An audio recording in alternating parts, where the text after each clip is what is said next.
I want to start out by just setting the context. The JSE is a frontline regulator of the markets, which I suspect is why we've been asked to speak in the context of the regulatory panel. And as such, we not only operate the market, but set the rules against which that our clients must behave, and we monitor compliance to those rules.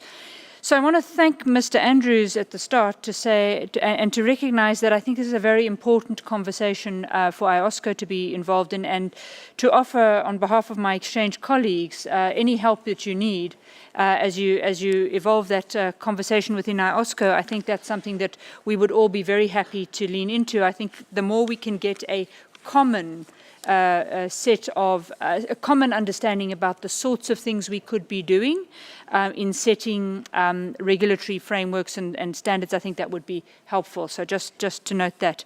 I do want to start by making the point that I don't think there is a single one of the 17 Sustainable Development Goals where an exchange or a regulator properly applying its mind would not find a way to move the needle significantly. I think that what is really needed here is leadership. The recognition that the needle doesn't move because we think there's a problem. The needle moves because we decide to act in a particular way. And the first thing is for exchanges and regulators to understand that it's not a choice. We have a responsibility to act. The question is how we act, not whether we act. And from an exchange's perspective, merely sitting back and saying that our core role is to facilitate the allocation of capital between those that have it, the investors, and those that need it, the entrepreneurs, just simply fails our responsibility in operating a sustainable and appropriate capital market for the future.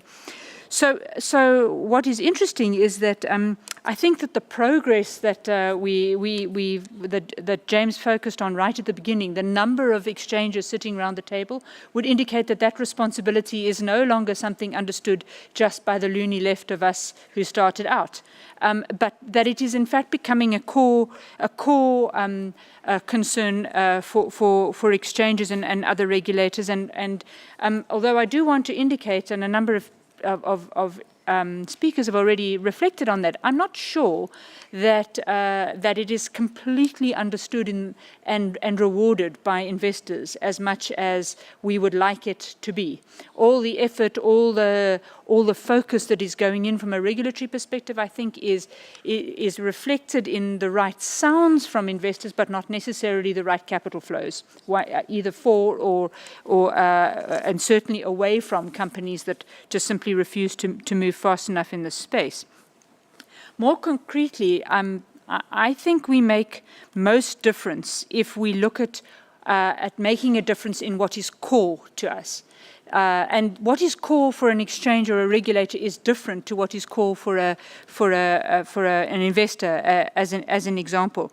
If you look at what is core for an exchange, at the core, we have to operate markets efficiently. You run markets that work properly every day so that investors trust them. If you don't get that right, you have no legitimacy to start raising other issues. So we have to get that right. I think at the core is products and then the regulatory standards. And to sort of just give you some examples. I don't think that we make a difference as exchanges or regulators just by setting rules. Sometimes we have to set rules in regulatory standards. Sometimes it's about creating new products. And my colleague, Mr. Schaaf here on the left, is a past master and the world leader, I would suggest, in green bonds. Sometimes you just have to get out there and create something somebody hasn't thought about, to use your core, the platform in the exchange's case, to enable a difference to be made in one of the sustainable development areas. Sometimes it's about disclosure or governance standards, and frankly, sometimes it's just about being brave enough to raise the issue, to say, hold on, isn't this something we should be thinking about? So just let's take as an example the Sustainable Development Goal 5 on gender equality. Now, some countries have a minimum standard. In South Africa, we don't have a minimum standard. We think about diversity not just in gender terms. We think about it in race and gender terms. We have for some time now had a policy on a board requiring a policy which they are required to publish publicly and then their annual performance against it on racial diversity, on gender diversity, and we are just going out with a consultation at the moment about diversity generally. So age, gender, race, qualifications, etc. Why? Because diversity is a competitive advantage. You look at something more concretely, in a more complex manner. You're much more creative about it if you have different voices around the table. So, but you can make a difference on gender equality just by requiring a policy change and policy thinking going on at the board level. In green energy, we, for instance, created a completely different product to enable the funding of our renewables. And we're going to go and get a different product to enable the refinancing of those renewables. In reduced inequalities, to reduce inequalities, Sustainable Development Goal 6 as an example.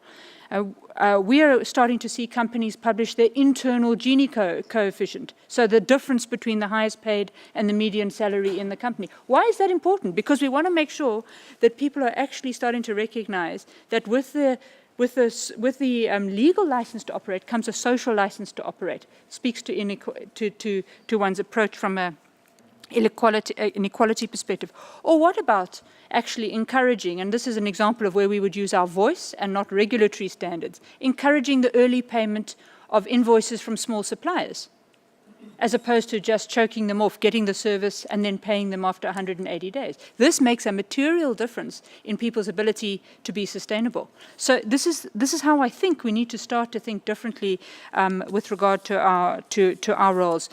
I'll end with just an observation that I think we should take heart by the fact that there are so many different exchanges around the table. We should also not expect everybody to be acting at a particular level. This is a continuum. And there are some of our smaller exchange colleagues, and Sandy made the observation that it's not for nothing that emerging markets have led in this, because we are acutely aware of the fact that we have serious inequality issues in our society. So many of our smaller exchanges in the WFE would be looking at governance standards to start. The JSE will be looking at things like early payment suggestions. And so this is a continuum. And I look forward to the conversation in 3 years' time, where I suspect we would have done the equivalent of 10 years of movement that we see today. So thank you for the opportunity.